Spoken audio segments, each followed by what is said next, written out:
Hello, everyone, and welcome to A Byte on the Go. Today, we'll dive into Guide to Building a PC Part 2, What to Know About CPUs. In this video, we'll go more in depth about what I had previously mentioned a part of a PC, this video being about primarily the CPU. And yeah, let's get right into it. What is a CPU? The CPU is responsible for executing instructions that come from both the operating system and the software running on a machine. This being like word processing or opening a web browser, those are all considered part of it. The CPU is also made up of billions of microscopic transistors that switch on and off to perform calculations. What do transistors do? These transistors work together to execute four basic operations, often called the fetch, decode, execute cycle. We start off with fetch, where the CPU retrieves the next instruction from the computer's RAM. It then goes to decoding, where it decodes the fetch instructions to understand what to do, then execute the decoded instruction, and then it stores the result back into memory or register. This essentially being the final step in the whole fetch, decode, execute cycle. This cycle happens at incredibly fast speeds, typically measured in gigahertz. Modern CPUs can execute billions of instructions per second. History of CPU. The journey of the CPU began in the 1940s with the first general-purpose computer like the ENIAC or ENIAC. These early machines were the size of entire rooms and the processing was done using vacuum tubes, but the real revolution started in 1971 with the release of the Intel 4004, the world's first commercially available microprocessor. The 4004 had 2,300 transistors and operated at a clock speed of 740 kHz, tiny by today's standards. Over the years, we've seen exponential growth in processing power thanks to Moore's Law, the prediction by Intel co-founder Gordon Moore that the number of transistors on a chip will double every 2 years.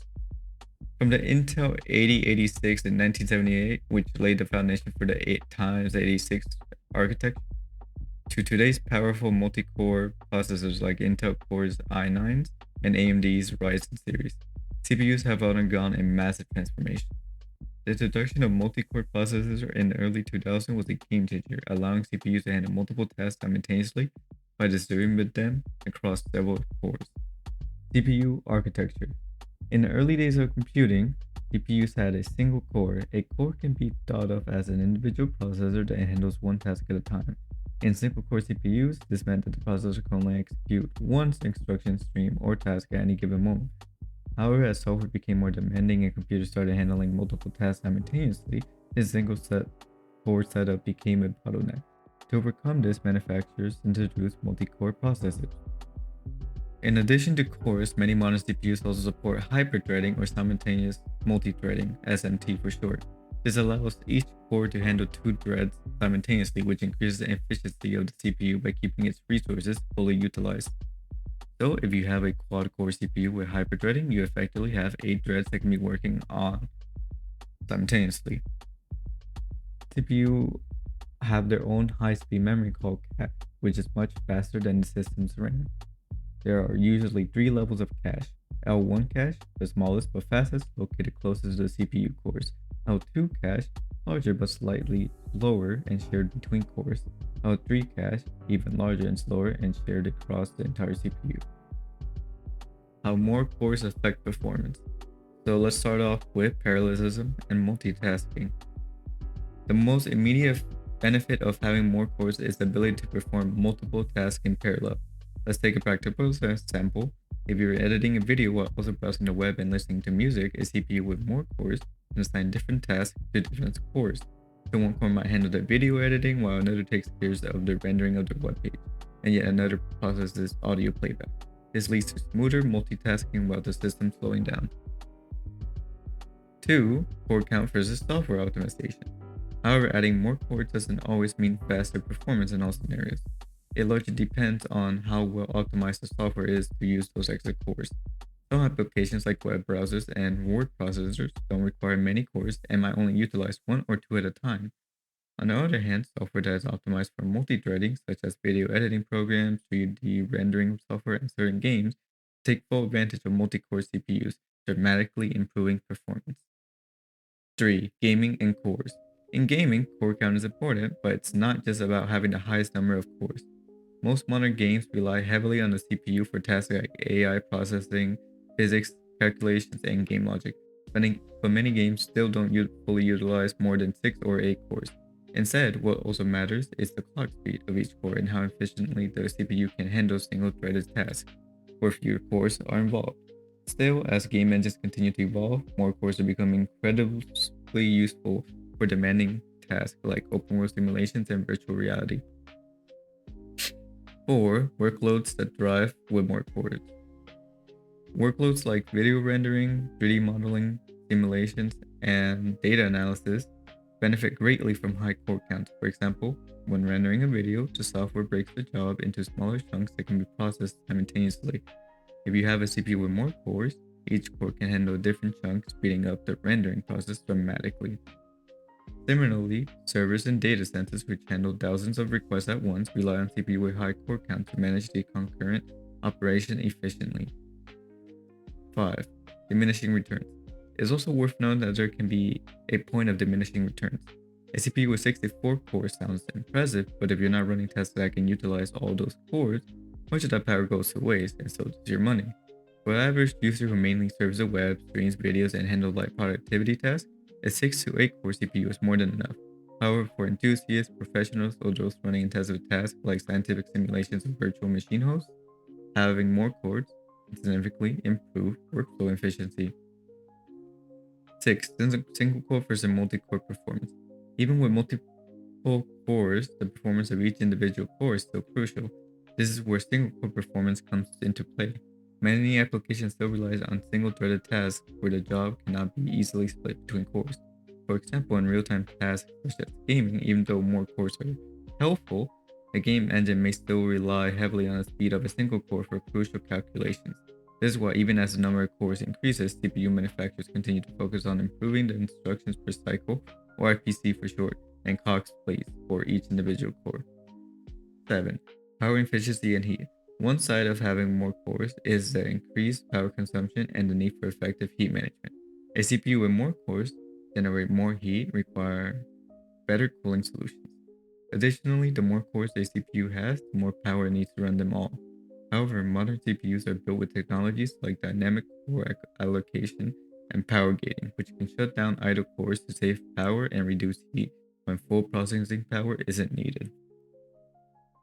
Instruction set architecture, or ISA for short. The instruction set architecture is another crucial concept when discussing CPUs. It defines the set of instructions that the CPU can execute. The two dominant ISAs today are x86 architecture used in most desktops and laptops, and ARM used in smartphones, tablets, and increasingly in laptops and servers nowadays. So once again, like the two types I mentioned, the x86 architecture and the ARM architecture. To start off with the x86, this was popularized by Intel and AMD. x86 CPUs are designed for maximum performance and versatility. They can handle complex instructions in just a few cycles. For the ARM processors, on the other hand, are known for being power efficient. They use the reduced instruction set computing, RISC for short, architecture, which means that their instructions are simpler and require fewer transistors. That makes this ideal for mobile devices where battery life is crucial. Both architectures are evolving constantly. For example, Apple's M1 and M2 chips, based on ARM architecture, have made headlines for their high performance with low power consumption, posing a serious challenge to x86 in the personal computing market. But obviously, x86 is still primarily used today, despite the development in ARM. Extra CPU performance information. There are 3 other main factors that affect CPU performance. To start off with clock speed, which is measured in gigahertz, this determines how many cycles a CPU can complete per second. But clock speed isn't the only factor. What matters is also how many instructions the CPU can execute in each cycle. Which leads to our second point, instructions per cycle, or IPC for short. Different CPUs can execute more or fewer instructions per clock cycle depending on their architecture. This is why a CPU with a lower clock speed and sometimes outperform one with a higher clock speed if its IPC is more efficient.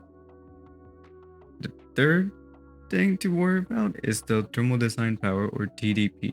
TDP refers to the amount of heat a CPU generates under maximum load. It's important for system designers to ensure that the cooling solution can handle this heat to prevent thermal throttling, which is where the CPU reduces its speed to avoid overheating.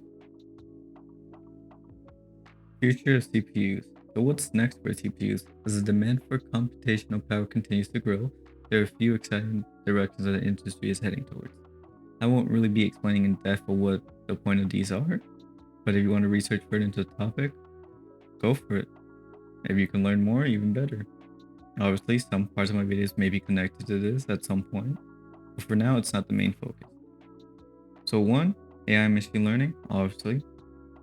As we improve CPUs, we improve the ability to be able to do AI and machine learning at a better degree to improve what we already have. For example, maybe improving self-driving cars, which at the moment isn't exactly 100% self-driving. It just causes way too many problems and it's just not efficient. And just other stuff like that that will just improve our lives by making it easier. Two is quantum computing, which is more so theoretical, as though they technically exist, they aren't able to do any like real advanced stuff at the moment. It essentially calculates with qubits, and it's basically would revolutionize the world, the like tech world as we know it, because we'll be able to do calculations at a speed unimaginable. And then three, heterogeneous computing, which I will go in depth in other videos. So I'm not really going to explain this for now since it's important to know, but for other videos, as it would be the main focus of those videos instead of CPUs. And you will come to understand why. So we've come to the end of the video.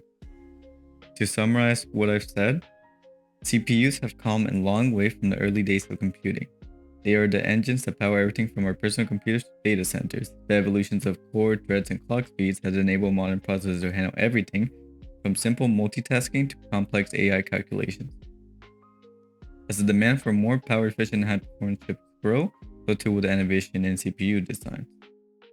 And just so you can know what exactly are the main points of a CPU, make sure it has a good amount of cores for like normal use, probably like 8 cores to 16 cores. You won't really need 16 cores per se, but like if you're doing workstation stuff and you want more cores or something, they may be useful. But if you're just doing gaming, 6 to 8 cores should be fine. It's also important to make sure that you know the clock speed, the IPC, and TDP, as they all affect performance, such as thermal throttling or how many calculations it can do each cycle. It's also essentially important to make sure you know it's a multi-core processor, and it's really helpful if it can do multi-threading because that allows for so much speed, such as like being able to render videos better, do video editing, work with 3D modeling, or even games that sometimes utilize it.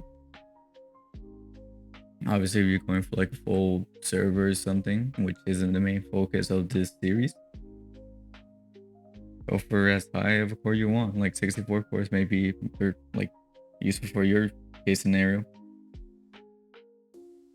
But yeah, CPUs are amazing, and it's insane how much they've essentially evolved since the very first computers that had CPUs. And thanks for listening, and I hope you have a much deeper understanding of CPUs and how they work. Feel free to ask any questions related to text in the comments below.